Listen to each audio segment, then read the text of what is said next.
if you pretend to be something long enough, you'll start to believe you that shit. You understand what I'm saying? Yeah. And so I feel like I pretended not to be afraid so long till I honestly inadvertently put myself in enough situations where I should have been afraid to. Now I'm at the point where I'm truly not afraid. Does that make sense? Yeah. Yeah. I remember one time we had some beef with some older guys in the hood, man, and they heard about a little plot we had concocted, right? Some little plans we had, right? And so they caught me walking down the street at night by myself, and they were like, "Get in the car." I'm like, "Man, I ain't getting in there." And they were like, "Oh, you getting in here? Get in the car." And they showed me a little something that made me decide that maybe I should get in the car, right? So I got in the car, and they were asking me questions and stuff, and I was terrified. But I remember saying to myself, I'm young, dude. I'm like 16, 17 years old. And I remember saying to myself, if they're going to do something to me, they're going to do it. So ain't no point in me bitching up now, right? So I was like, so I leaned back and they were drinking. I was like, man, can I have a drink? I'm a kid, man. But I'm trying to bravado. You know what I'm saying? So, got the drink and had the convo with them, and I'm like, man, it's not even like that, man. Like, y'all older than us, man. Y'all know y'all was wrong for what y'all did. Y'all was riding down the street, you hit the lights, trying to shoot at us. Come on, man. Like, having conversations with them. And so one of the dudes was like, man, I like this little nigga. Let him out. Now, I don't know what they had planned to do to me, bro. I'm being honest with you. Maybe they wouldn't have. I was a kid, so maybe they would have just beat me up and put me out. I don't know. But dude was like, I like this guy, man. Put him out. You know what I'm saying? Let him out. I got out and I walked down the street and I went home, and I'm still here to tell this story. But one thing I will say, man, is that some of those guys that were in that car that night are no longer here. And I'm not saying I didn't have anything to do with it. But what I'm saying is the type of guys that these were. Either they were going to do something to you or you were going to do something to them. So for them to even consider letting me go, when I look at it in retrospect, I'm like, man, like maybe they just respected the fact that I was a kid, and then how I presented myself, whatever else. But these were like those dudes, like really those dudes. You know what I'm saying? That were out here doing crazy. But I do understand also that it was a different time and people move different. Those guys move different. They had a code, and you know what I'm saying? All of that. We gotta look at all of that. But yeah, man, I was afraid. I was terrified, actually. Like, I damn near pissed myself. I was scared. But I pretended not to be. And there were many other occasions where I pretended not to be afraid when I was afraid, until the day really came where I found myself in a situation I really wasn't scared. It was like, man, it is what it is. It's life.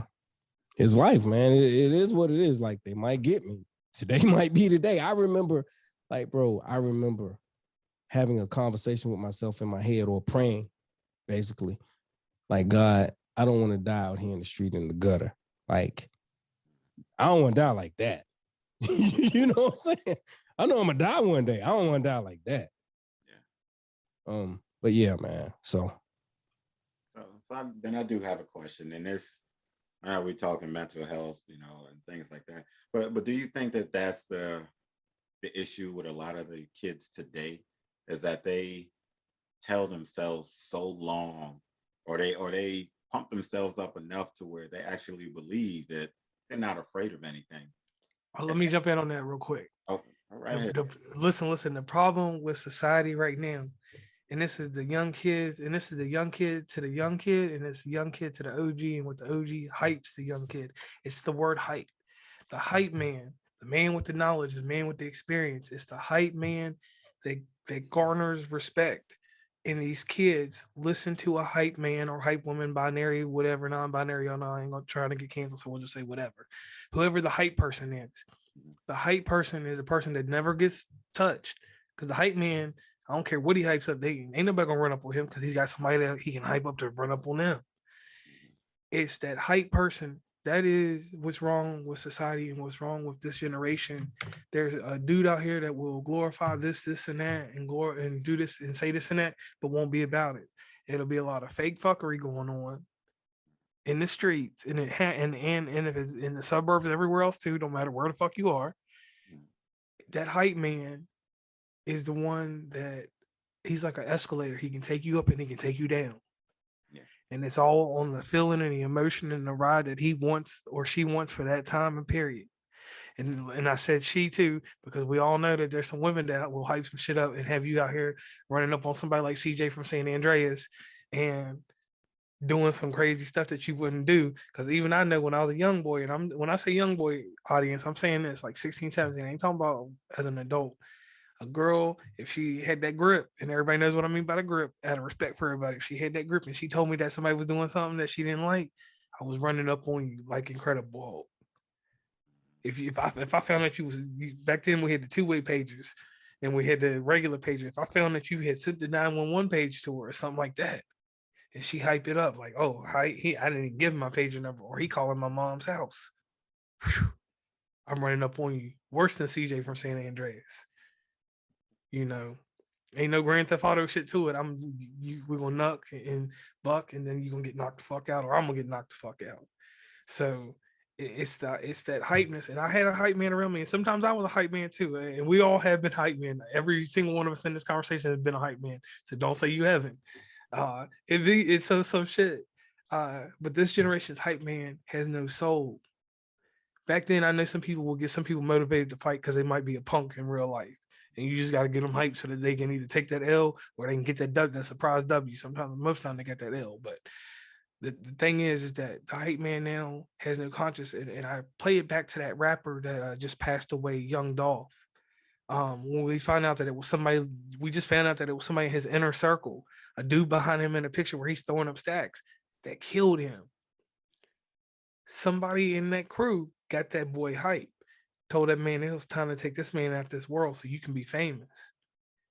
And what this generation doesn't understand is that bullet or that permanent deal of killing somebody, all it does is put you behind bars. It don't make you tough. It just makes you a new rap lyric for the next up and coming rapper to rap about what you did to the other rapper. See, that's something I want to say real quick, man. We talk about mental health and mental like traumatization and things of this nature, man. When my life started to go off track and off the rail, bro, it was when I started listening to NWA. I'm being honest. Okay? I started glorifying drug dealers, drug dealer moves, and gangster shit. That's when my life slowly started to get off track. Now, don't get me wrong, man. I mean, I grew up in the environment. So so the music only made me zoom my lens in on the examples in the hood.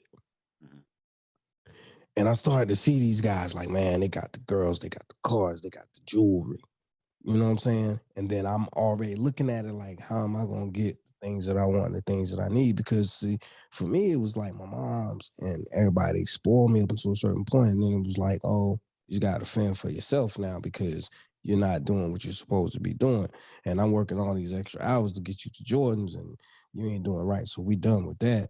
So now I'm like, well, how can I do it? But then I got my little buddy over here. He hustling. He got the pocket full of money. I'm curious. Hey, what's up, bro? Okay, boom, gave me the game. So now I'm glorifying this shit and I'm running around, I'm listening. So it wasn't so I did trauma and I don't want to call it like mental health issues, man. And I hope we get into that because I want to talk about that too. But trauma, it's most people would say is a mental health thing. You know what I mean? So it did play a part in how I began to move and how I began to perceive the world. Because one thing I've learned, and I learned it very early in life, is that when you're dirty or tainted, you view everyone else as dirty or tainted. And it affects how you treat people, how you approach life. So true. True. So since you touched on it, I want to hear what you were about to say about the health issues and stuff. I want to So, Jay, I want to hear you speak on it. About mental health. Yeah. So here's the thing. I remember being in school and them having the kids who were in special classes because they had behavioral health issues. You remember them, the BEH or the special classes, special needs, those kids. See, I was friends with a lot of those kids. We came from the same neighborhood. And I understood that the only difference between me and him is I had a little bit more self-control when I was in public, right? That was the only thing that separated us. I was afraid of that ass whipping I might get when I got home. Michael wasn't. He didn't care. But he had a different example at home. Yeah. His ideologies were different. His perception of boundaries were different. I knew that when I got home, I had a granddaddy that was going to pull a big ass belt out of that closet and tear my ass up. Mm-hmm. He had a mother who may or may not whip him depending on if she got high that day. Yeah. You understand what I'm saying? And then his examples were different. He saw different things. So he behaved. He represented what he was and what he came from and what he saw on a day-to-day basis. And I wanted to do some of the same shit Michael did, but I knew the consequences were different for me. Very true. So I looked at that and I took that in, I observed that. And as I got older, you know, I went through depression. I have many stories, and anyone who listens to me for any length of time knows, like, this dude been through some shit in his life. And I had moments where I was depressed, and I had moments where I had thoughts about doing things to myself. They didn't last very long because I love me some me. But at the end of the day, I mean, seriously. But at the end of the day, like, those thoughts did come. And so I have to ask myself, like, am I special because I was able to ward off and fight off these thoughts? Or was it that maybe I was given some tools that other people weren't given? Or maybe I understood some things that other people didn't understand? Mm-hmm. Or maybe I just was too pussy. I'll take that. I'll accept that. Yeah. You know what I mean? So at the end of the day, when I look at it and when I think about it, and when I look at now, because see, the thing now is it's popular to claim mental health. It's the popular thing. It's the in thing, just like being gay. I'm not throwing stones at anyone. I'm saying it's cool to be gay now. So people that may not have been gay or wanted to be gay, because gay is cool and I want to be cool, I'm going to experiment with the shit now. You understand what I'm saying? Like, that's the reality we live in today. What makes me, in my opinion, a dope ass podcaster is only two things, man. It's not because I know more or I'm more special.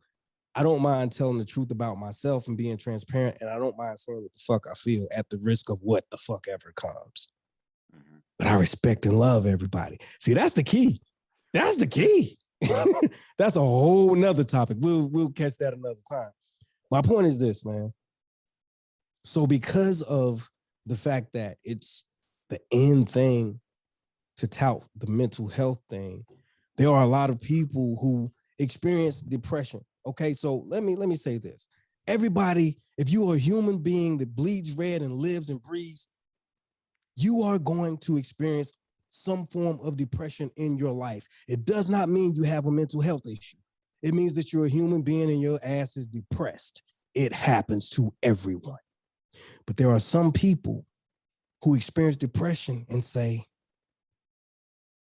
I'm struggling with mental health issues. There is a difference between being depressed and being depressed all the time. Yeah. People who are dealing with mental health issues are depressed when the world is treating them at the very best.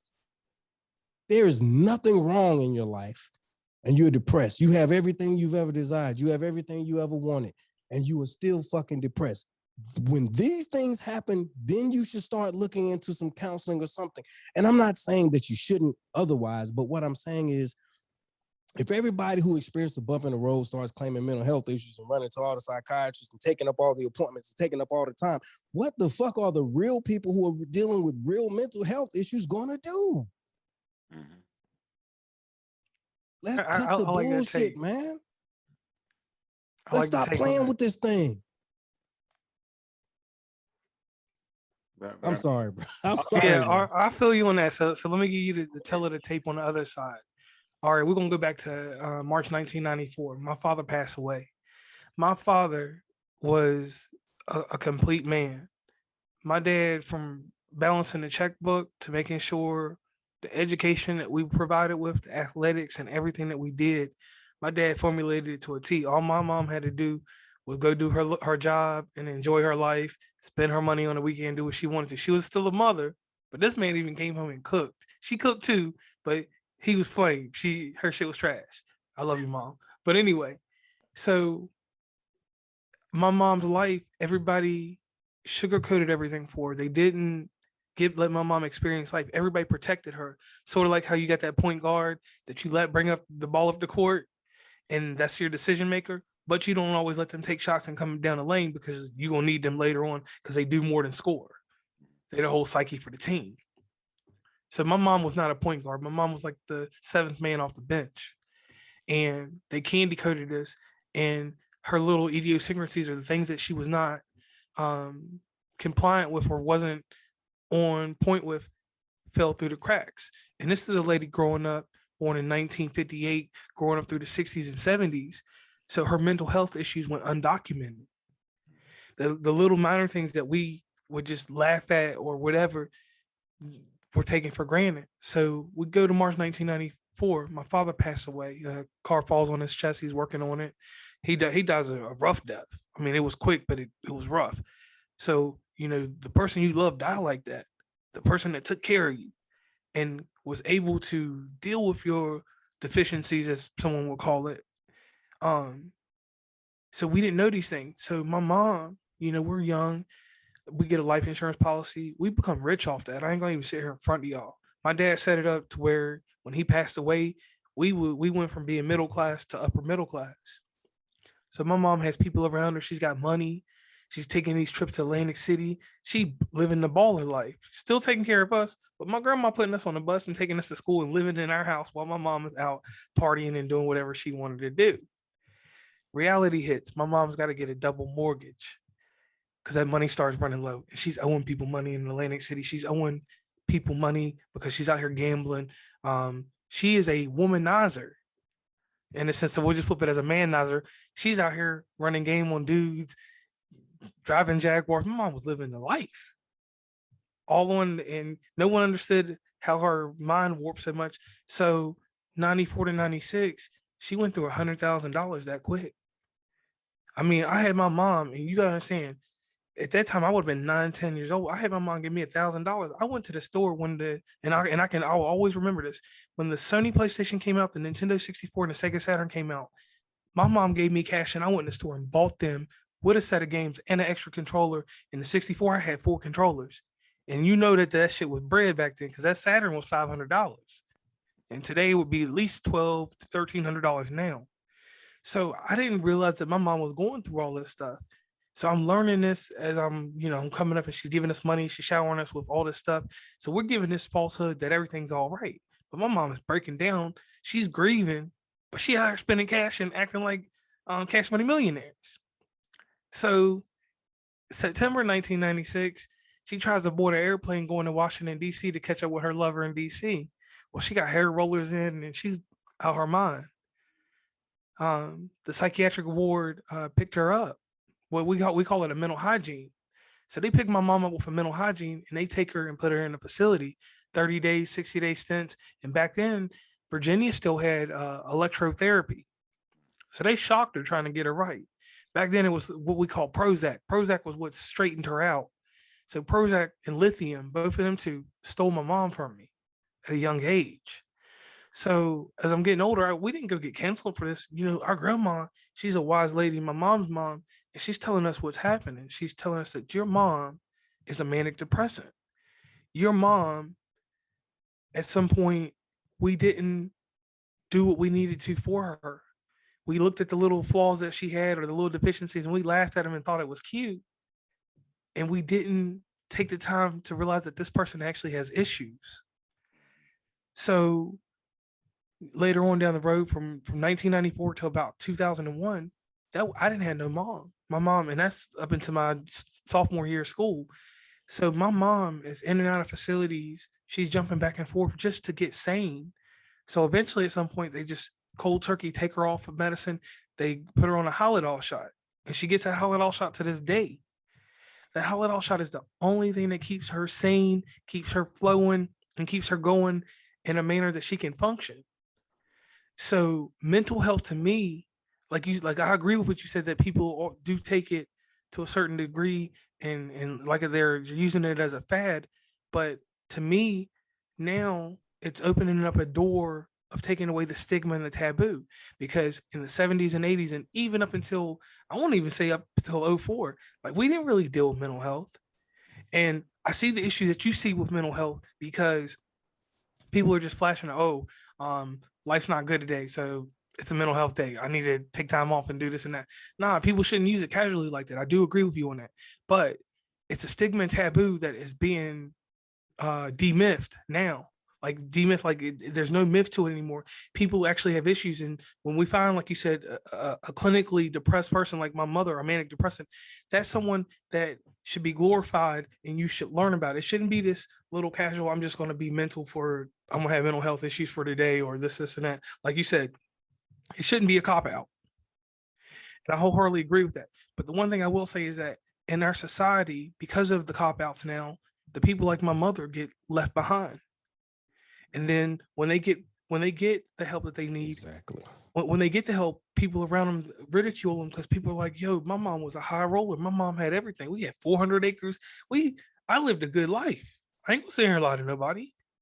Not a silver spoon because we had to deal with her coming in and out of mental health places, but everything was good until she squandered all the money, and then everybody had something to say. It wasn't all hunky dory, and the people that was friends weren't her friends. It was her enemies that came and saved her, which is sad. And that's why I say sometimes you got to keep them enemies in a certain arm's length. You can't let them to the barbecue. You can't let them come to the cookout. We don't do picnics. So they can't come to the functions, but they can stay in the background. They can sit around and they can be part of something. But yeah, when it comes to mental health, I'm a strong advocate for it. It sits inside my podcast. It's one of the things that I talk about. It's one of the things that I try to deal with because as men, it's harder for us as Black men. And everybody says that everybody wants to jump in for being stereotypical. When I say this as Black men, white men, I'm not going to even say a race. I'm just going to say this as a man. It doesn't have to do with color. As a man, it is so hard to be able to talk to someone. It's hard to even have a friend come talk to you and say, "Hey, how are you doing mentally? How are you doing in your mindset?" Like I've got over however many people in my phone, but not one of them people call me and be like, "Hey, how are you doing mentally?" I got one friend that was with me when my wife died. She lived in Kentucky. She called me ever so often, and she's like, "How are you doing mentally?" And I will do mental health checkups on people because that's something I do. But I do believe in this time and day and in life that if people is going to deal with mental health, or you're going to say you have mental health issues, it's not a checkup. You need to do mental maintenance. You need to have a formula, something formulated that you can constantly do every day to work on your psyche. That's the problem with this whole tagging yourself saying you got mental health issues because people just want a quick fix. It's like crack. Oh, I'm gonna have some mental health issues. Let me get a little bit of this psychology. Let me get some of this therapy real fast, and then I'll go from here and act like everything's all right. And then blah blah blah, blow up again. That's the issue. And I agree with you, Jay. That is the problem with people tagging themselves with that. I wholeheartedly agree with that because it's just like you shouldn't treat it like it's a drug. You should treat it like it's an actual disease, an illness. You shouldn't just treat it like an ailment. And that's the problem. People treat it like an ailment. And I get your perspective. And I really like that. And I appreciate you for giving that to us. I hope you give yourself a pat on the shoulder for that because a lot of people wouldn't say that. A lot of people wouldn't have said it the way you said it and been descriptive because a lot of people's going to look a different way. They're going to be like, man, he's kind of hard about it. But you really are speaking the truth. That's the thing. I think people need that tough love or kicking the ass sometimes, especially when it comes to mental health. Because me, I'm even up until now, like I said earlier about my brother in that certain time of the year, I still don't want to go talk to somebody because for me, I'm looking at it like, and this kind of flows right into my next question. For me, I look at my wife and go, well, I could talk to you. Not knowing that, yeah, she's the ear, the sympathetic ear, she's my wife, she's going to listen. But can she actually give me the answers and things that I need to really deal with what the hell, the emotions and things of me losing my brother? And like I said, I'm 20 plus years in, since my brother passed. And I still have these emotions. Like I said, it may only be one time a year, but that one time a year, it can get to a point to where that one time a year can be complete fucking chaos. So it is it is it's really big as men for us to have somebody to talk to. And the question I want to ask after saying that is, do you, both of you, do you all feel that you have someone that you can, whether it's your wife, best friend, cousin, whoever, do you feel that you have someone that you can, I don't necessarily want to say depend, but that you can count on if in those down times, that if you really need to talk and get something off your chest? All right. So my response is probably gonna elicit a lot of different opinions, viewpoints. Some people will completely shut it out. I'll say this.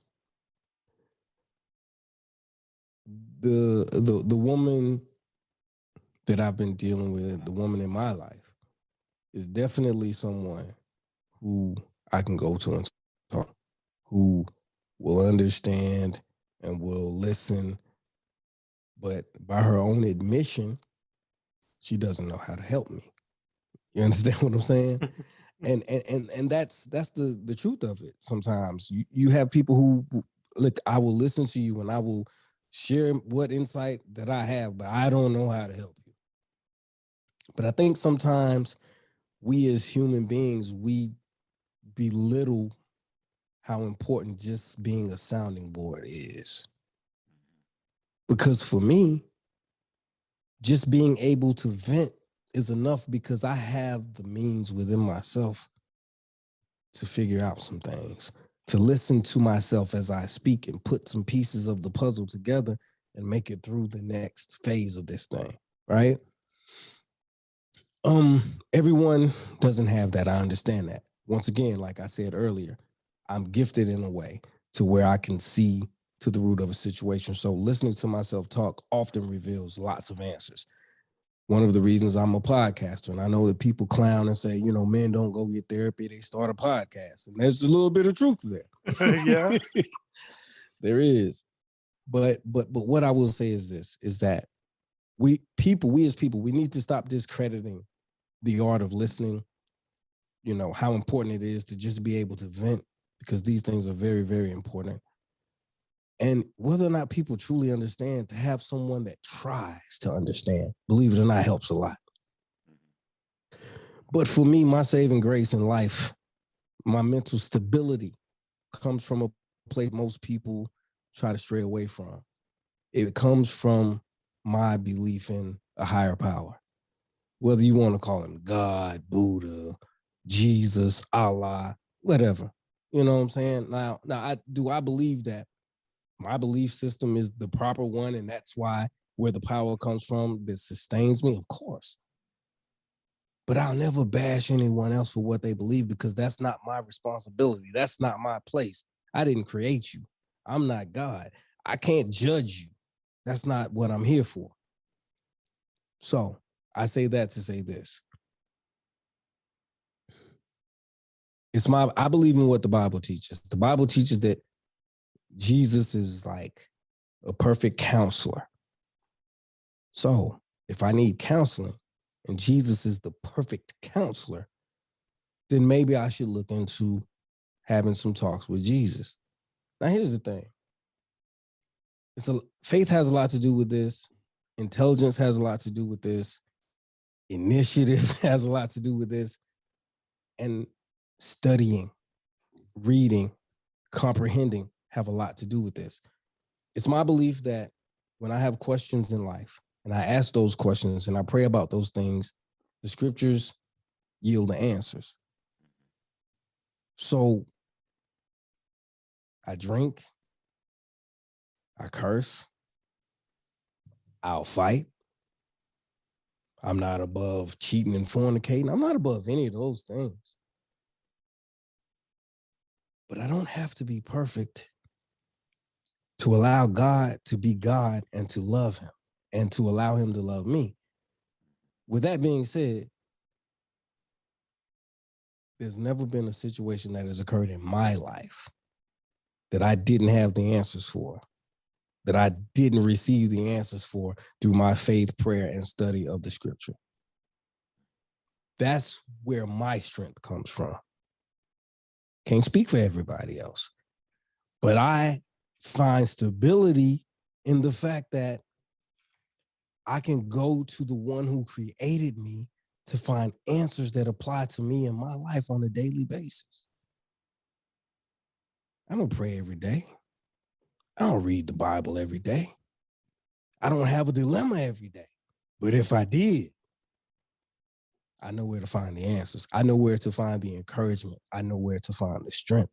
And so I encourage anyone and everyone to find a way to get in tune with your spirit and your higher power, because it's there that I feel like all the answers do truly reside. And, you know, I'm not, like I say all the time, and like I've said, starting this off, like I'm not special. I'm no different from anybody else. I've been through just as much trauma, if not more. But I feel like, you know, I'm doing a pretty good job of coping and existing because I found a way to seek the answers. So am I saying that you shouldn't seek counseling or seek help or seek a psychiatrist? I'm not saying that. But what I'm saying is the first time, listen, I lost months of content when my hard drive or an external hard drive went down on me. I had a freaking meltdown. I had tears running out of my fucking eyes, man, as a grown ass man. I'm not ashamed to say that, bro. I was hurt. You understand what I'm saying? I wasn't boo-hoo bitch crying, but out of my frustration, yeah, my eyes pissed a little bit. My point is this. That could have been, you know, there are people that, in reality, there are people who would have gone through that and decided, you know what, life ain't worth living. I'm going to kill myself and everybody else in the fucking house. That's a reality, especially now. We see that type of shit every day. I blame the vaccine, but we'll talk about something else. My point is this. And then, you know, it's all good to joke and everything, but my point is this, man. At the end of the day, we could all find reasons to lose our shit.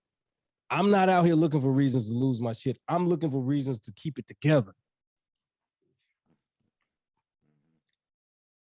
And that's what we need to do. All right, now. Yeah. Now, for me to answer this question, we're gonna go deep. Now, y'all gotta understand, I'm an R&B dude. Rap music don't tickle my fancy. I was Atlantic Star back in the day, so I had this thing called codependency. It's unhealthy. That's what they try to tell you. But I got a codependency on everybody. I had people that I talk to, like I can just call you out of nowhere, even if I just talk business with you. You might not know, but that might be helping me get some shit off my chest that I want to tell somebody. I spoke with a man today. He don't even realize that he helped me out because I was able to just get a little quick announcement about something that we've been talking about for a while. I told this man something today, and he knows that something is going to go into fruition very soon. And telling him that took a weight off my chest because it was like, man, I don't want to share it with no other motherfucker. But me and this motherfucker ain't that close. But I'm gonna share it with him, and we're gonna rock it out. They didn't even know what they did. So after that, I went about my day, ate my chicken biscuit, ate my au jus roast beef, and kept getting up. So my codependency is like this. Stacy, that's my girlfriend right now. I have codependency on her. Michelle, the wife that passed away, I got a codependency on her. Certain little things that these people do that keep me sane, keep me straight. Not in the sense of they're the fuel that keeps me going, but they're the enrichment, the nourishment that goes inside the fuel that keeps me going. So my codependency is like this. You're never going to know what you do for me, because if I tell you what you do for me, then you're going to ruin it.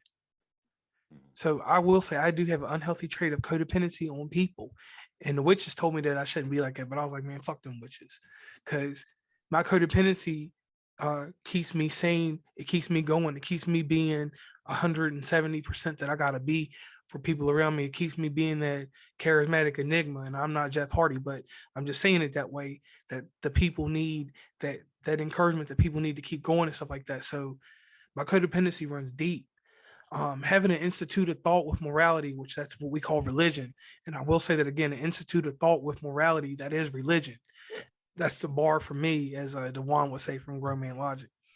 Um, so having a belief system, having something that reiterates who you are, what you should be, and how you should conduct yourself. I do wholeheartedly believe in that. I always tell the story. If you go on the island and I told you that Captain Hook was the devil and Peter Pan was God, and that the angels were the fairies or Tinkerbell, you're gonna follow suit with that. And that's gonna be your belief system. And I'm gonna give you certain things that are gonna build your morale and take you to another level, which you get these things inside of any type of religion. I don't care what it is, even if it's whatever, but we ain't here to talk all that. If we're gonna do that, we'll do another episode one day. So my thing is that you gotta have building blocks. You gotta have a system in place to take care of yourself. If you do not have a system in place, you will fall by the wayside, because these people that don't have systems, and I ain't knocking anybody, but I see it too much.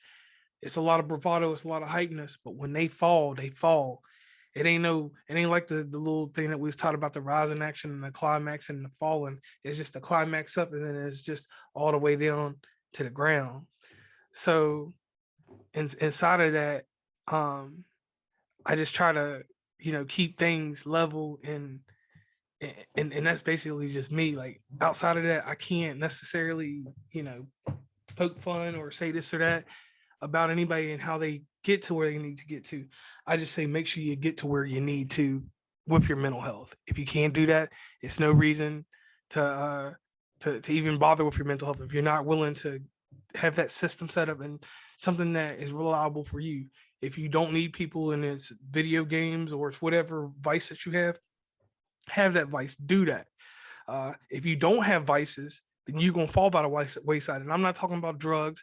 I'm talking about something that's gonna actually stick with you, like the podcasting and things like that. Like I podcast certain episodes is for my mental health. Certain episodes, just like what we doing right here. This is therapy that we just did out of nowhere, and we didn't even know it. That's the way we're doing therapy. We're not doing it by the book. We're not doing it with a psychologist or a trained mental health professional, because as men, and I don't care what any of these psychologists, psychiatrists, anybody says, sometimes it's better just to do it this way, to get it out in the open, get it out there, and just let it be.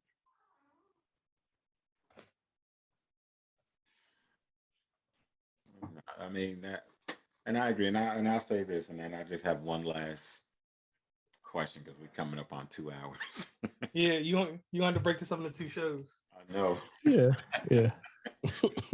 No, but I'll say this. For me, honestly, podcasting has been therapy for me. I think Jay, you said that earlier, because and I'll make this part quick so I can ask this last question. But for me, I started podcasting because of the George Floyd incident. Like I said, I have three boys, and watching that whole situation unfold and everything, it just sent me. And I had a question about anxiety that you sent, Jr. But you know, I'm not an anxious person, but when that happened, for some reason it triggered something in me, and it just made me think about my sons. Because having three boys, 21, 16, and my youngest will be 10 next week, is just, all this time I've always told them, I'll protect you.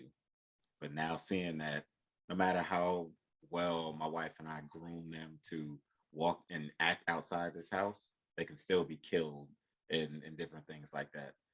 So, like you said, the podcasting for me was great therapy because it forced me to talk. I'm not a big talker. My wife laughs and says, for somebody who doesn't talk a lot, you do a lot of talking when you podcast. And I said, this is how I get all my shit out is doing the podcast. Other than that, I'm kind of quiet and shy somewhat.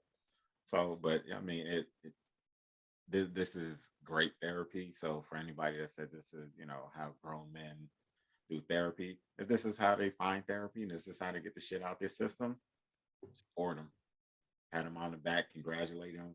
Because even if they don't put it out recorded, they can keep the shit, go back and listen to it 6 months from now and go, shit, I was tripping that day, or whatever the case may be. So my last question, before we begin to wrap this up, is, so what do you do for you? I mean, for me, I write.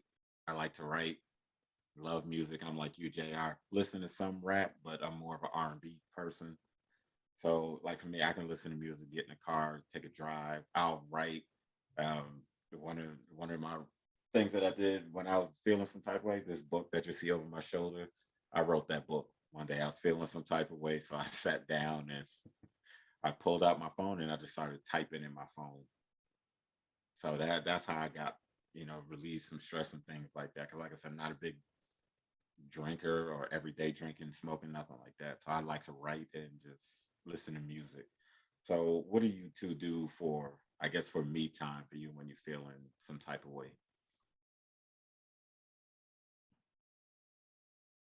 You want me to go ahead and So jump on it, or you got it? Oh, you got it. nah, Go you can ahead. go ahead, bro. You can go All right, ahead. so I'm real simple, man. Like I told you, I'm one of them R&B dudes.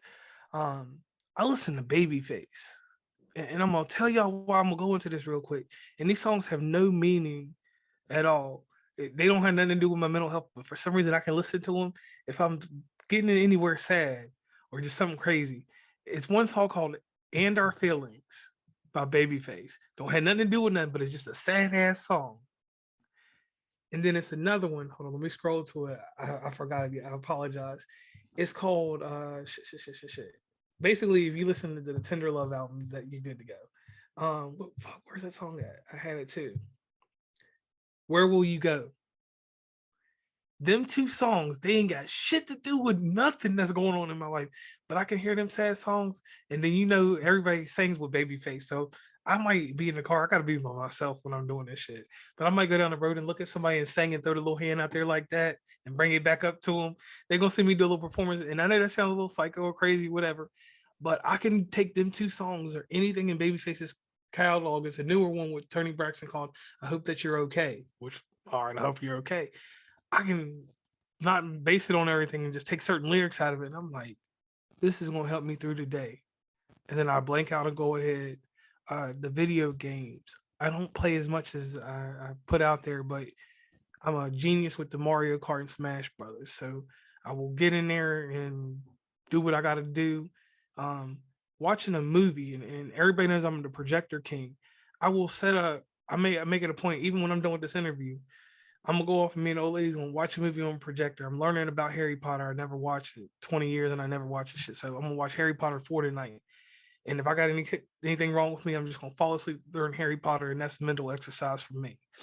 Um, it always goes back to the music because for some reason music has been with me from the 45s to whatever. Um, I will just certain songs I can just listen to. And like I said, something about Babyface. He was one of them people that's got music that has character to it and emotion. So them two random ass songs, I play both of them. I'm good. And that's it. What about you, All Jay? right, so let's see. There's so many things. Definitely movies and music. Definitely movies and music. Um, as I stated, prayer. I talk to myself a little bit. I have to talk myself down sometimes. And man, sex, man. I swear. Sex too. I forgot about that. Gotta get them buns. Very simple. I mean, and that's a good thing. Sometimes that's all it takes. But I would say, since you brought it up, Jr., the one song that's sad, but for whatever reason, when I'm feeling any type of way that I can listen to, is Anthony Hamilton's "I'm a Mess Right Now." I'm gonna have to listen to that. Whew, that shit there. I might not be going through anything.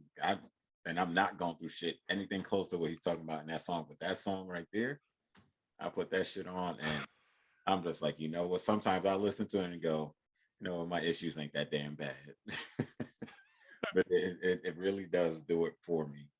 But before we close out, I was looking up the number. And I'll say that since we are talking about mental health, I have an 800 number. So when people hear this episode, if you feel like you're going through something, or if you are going through something, you don't have anybody to reach out to, or you just don't want to talk to somebody for the fear of them spreading your business, or maybe you just don't have people that you're connected to like that. This is SAMHSA. There's a national helpline. It's 1-800-662-HELP, which is 1-800-662-4357. Reach out. It's a 24-hour number, 7 days a week, 365. Talk to somebody. And if you don't want to talk to anybody, you have an iPhone, Android, whatever, talk to yourself. Record it, listen to it, start a podcast. For all the people that laugh at men for starting podcasts as therapy, hey, fuck them. This is it's a good way to get it out. Better than you. It helps. Yeah. Rather than you keeping that shit in and exploding on your kids, your wife, your girl, boyfriend, whatever. Talk to your phone. It truly does help. And one disclaimer I want to throw in here real quick: those babyface songs I named, they will help you with some type of heartbreak. Because one thing we don't talk about as men either is heartache and heartbreak.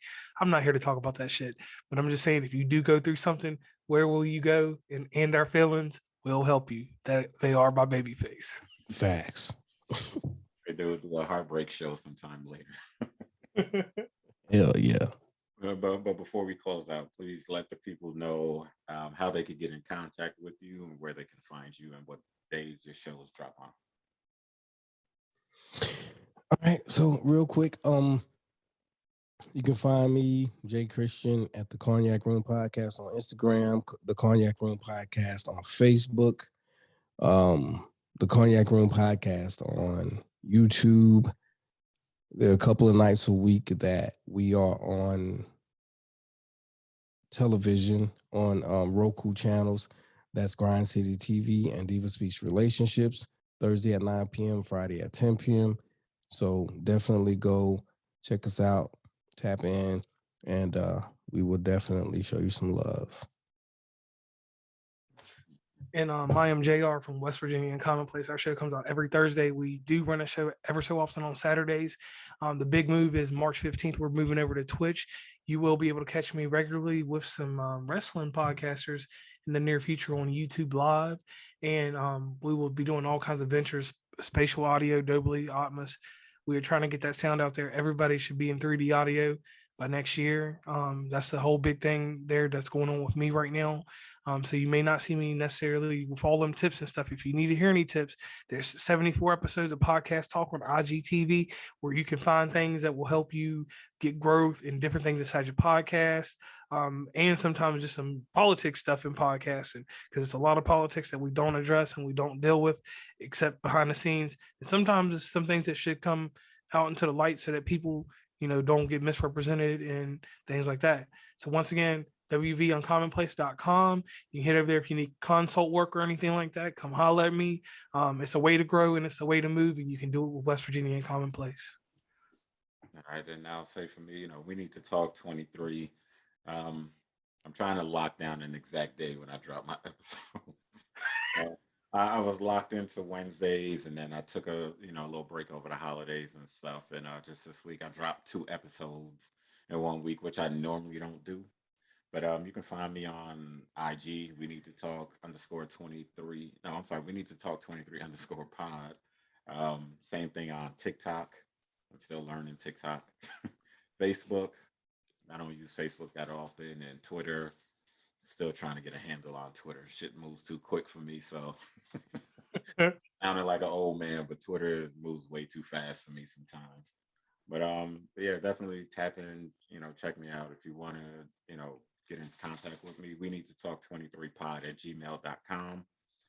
And any parting shots before we shut this down? All right. And again, this is we need to talk 23, and we're signing off.